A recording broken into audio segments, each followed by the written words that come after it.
The last sunrise on Mountainside. Later on, I'll be up there in my plane. Right now I'm down here, feeling very anxious, but sucking plenty of these.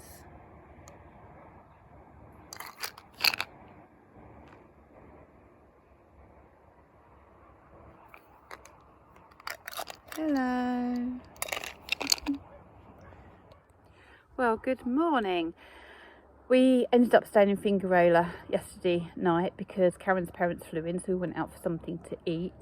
Yesterday afternoon I'd walked backwards and forwards past the shop for that sold all the ice creams that I'd binged on and chocolate. It was really good. I didn't do it, so I think I'm day 4 now of no sugars. I am, however, hurting, and I am hurting because of my lovely jet ski fun yesterday. Oh, the cartilage tear in my hip really hurts, and my knees really hurt. I suppose from your knees must take the impact as it goes over the water, so they're a little bit painful, but at least it was from self-indulgence and not self-punishment yesterday, huh? Anyway, when we got back to the car, Karen had a little bit of a problem coming in. It's the 3rd time this week that I've seen her have to climb over on the passenger seat because of the parking here. And we had to do about a 21-point turn to get out of the parking space. And she said it's no wonder the Spanish just give up and bash into each other because they all park so close to each other. Anyway, I've just got the kettle on, or the saucepan of water, making my morning cuppa. I've got to get my shit together, get packed. I've got to be off of Mountainside by 10, or out of the yurt by 10 anyway. Karen's going to come up and pick me up, probably go back down to hers. I haven't sprinkled Andy's ashes up here. I think it's too noisy for him. And actually, when I saw Amanda, the spiritualist, the other day, I did ask, is he happy with me sprinkling bits from everywhere? And she said, he don't care. It's not him anymore. It really doesn't matter. If it makes you feel good, then let it, just do it. But I don't want to have to take him back on the plane with me, bless him. So I'm going to sprinkle some at Karen's later today. Might get to spend a little bit of time in the pool, depending on what time she gets up here. And airport for 2, take off at 10 to 4. Oh, I feel sick. It'll be fine. It'll be fine. It will be fine.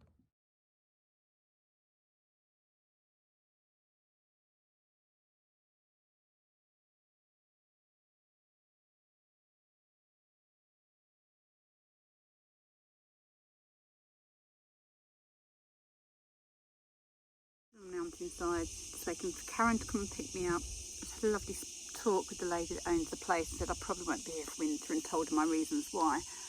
That, usually winters are bad and I won't be able to, I haven't really cooked here. Because I don't really cook because I burn myself and I drop everything. So I need to be probably somewhere next to a restaurant, next to a cafe. I need to be close to stuff because there'll be days probably that I can't drive. So even if I rented a car and I bought my bike, there'll be days I couldn't ride. So, and I'm not bringing my bike now anyway. So yeah, as much as I do like it here actually, when I can get off and I have the transportation to get off, I don't think it's going to be for me. But we're going to keep it open. We've exchanged emails, so we shall see. Watch this space. Who knows what's going to happen? I sure as hell don't. I'm now back at Karen's, and this is definitely the place. It's peaceful. It's near the pool where he kept flying down or sending down the red dragonfly. It's in the mountains. It's peaceful. The almond tree is nice. You can actually go and pick the almonds that open up. So he'd like that as well. He likes nuts. He was nuts about nuts. Cashews were his favourite. But here, so I'm just going to swap hands with my phone and a good old sprinkle. He doesn't want to come out.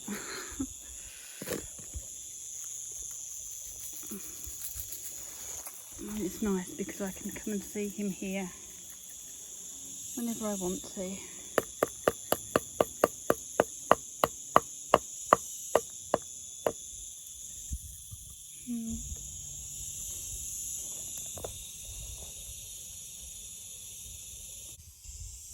So we've got an hour before we go to the airport. I thought I'd come and have a quick dip, and as soon as I stepped near here, my red dragonfly came flying around.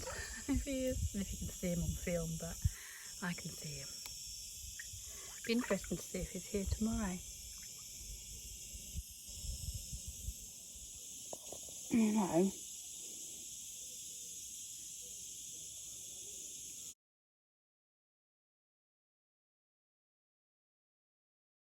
Now at the airport, but really tearful, saying goodbye to Karen. I'm ready to go home. See Jack tonight, see Jack and Arthur tomorrow, and my parents at the weekend, but I'm going to miss Karen. She's my bestie. But I'm now to fly. This airport, trying to find signs and special assistance. Can't see them. And then I see, maybe that's it then. Seem quite nice at special assistance. We're actually going around in a little buggy, which is great fun. We've just had a ride around the airport. And then we're back where we started, so who knows what's going on. I'm going to do it this way. I find it so hard looking at my phone the other way. We're now at the boarding gate. It was quite good because there was a completely separate security area for everybody on the buggy. But then I just lifted my case off after, so that wasn't so great. I've now been left at the gate and they said, can you manage the steps? I went, yeah, I can. But I've got to get down some steps, get on a bus, and then get to the plane and get up some steps. I said, well, can I do, have I got to carry my bag up the steps? And they went, yeah. I went, I'm not going to be able to do that. So they said, stay there and somebody will come and help you. Whether they will or not, I don't know. I started to get a bit tearful about it. I'm like, pull yourself together, Karina. What will be. In the moment, we shall see. Somehow I'll get on the plane, won't I? Not going to leave me behind.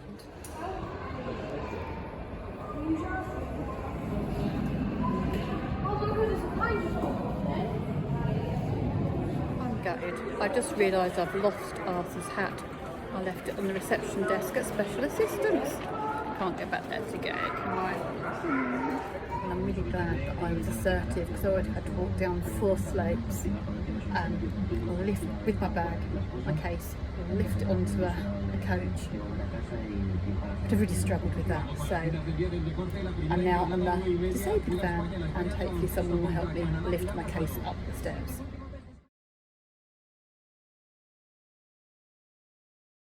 I'm here. It's really good actually. Stopped all the people, came up, carried my case up, put it in the overhead locker. So be assertive, you know, if they're changing and swapping about what they want to do, go for the full assistance because it really reduces all the stress and the pressure. The other thing I'd say as well is even if you don't want to vlog, talk to yourself on your phone if you're anxious about something because it really reduces the fear. It distracts you. It's a really good thing to do. So that's my top tip for today anyway. Go talk to yourself on your phone rather than just talking to yourself in your head. Let's face it, we all do. Or is it just me?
lovely flight, and the service this side wasn't too bad either.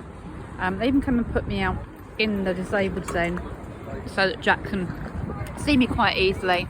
But it is absolutely amazing how many people without disabilities clearly come and use this area to save them using their walking with all their cases everywhere and their buggies.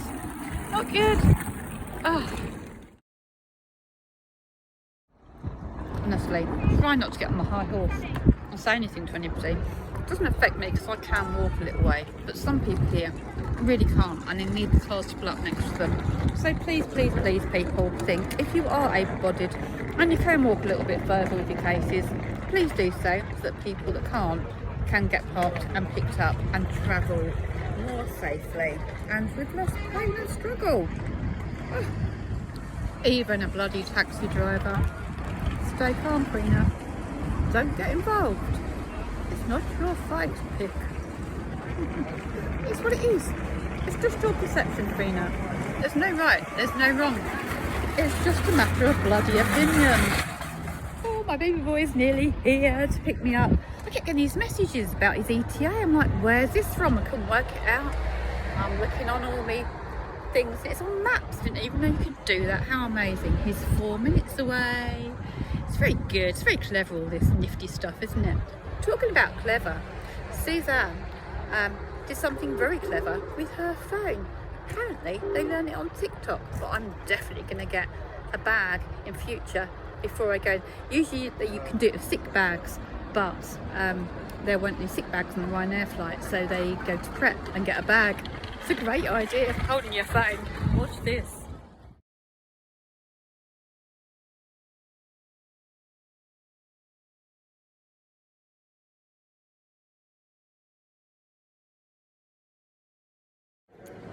Well, I couldn't hold my tongue because I'm sat there in my wheelchair, right? This taxi cab pulled up right in front of me in the bay that I was in to pick up his gangle of passengers that way. I just looked at this gangle of passengers. I went, have any of you disabled? And they were blocking the path because this is where the taxi driver was telling them to stand. So people couldn't get wheelchairs down. Nobody could see me. And they went, no, sorry. So I said to this bloke, this taxi driver, are you serious? You can see I'm sitting here in a wheelchair. My son's coming to collect me in this bay and you park in this bay. So he moved forwards. He wasn't very happy, but he did move forwards. And then when Jack turned up, I went to get in the car. And this parking marshal comes down and said, do you realise this is a disabled bay? Honest to God, you could not make this shit up, could you? It's what I say all the time. But I went, yeah, I know. And I've just got out of that disabled, that wheelchair. I've come from special assistance. But do you want to tell the 3 taxi drivers that have just been down here? Oh, I know. We're trying to get one band, he said. I went, well, thanks for checking on me and telling me. I said, but where have you been for the last 5-10 minutes? Anyway, we're now at Stansted services. Nothing I can eat in here apart from, I was so excited to see a Subway as I came in. So I went up to the Subway and went, have you got gluten-free? And he went, yeah, I have, but we're closed now. These are our last customers. We close at 7. It was a minute past 7. And I went, but there's nothing else I can eat in here. They went, no, well, we're sorry about that. Imagine if I said that in my nursing. I mean, I know you have to draw the line, but it's just a matter of opinion. And you don't want to know mine right now because it might be a bit sweary. Well, I'm now home, sweet home. Jack doesn't look too happy to see his old mum in that photo, does he? But he was. I know. And lots of squidgy hugs with him. Lots and lots and lots. It's lovely. And now home. I'm going to see him tomorrow and with Arthur. He'll be bringing Arthur over, which is brilliant. And we had a really lovely chat. I was really looking forward to actually just spending time, just me and Jack, for a couple of hours in the car chatting, which we did. And you know what? I'm so proud of him. I really, really am. He's just really, he's 26. He's really matured. He's just amazing. And I love him lots. Anyway, I'm going to get myself to bed now. And I'll see you tomorrow, maybe. Not doing anything tomorrow, though. Well, I'll see you when I see you then. Bye-bye for now.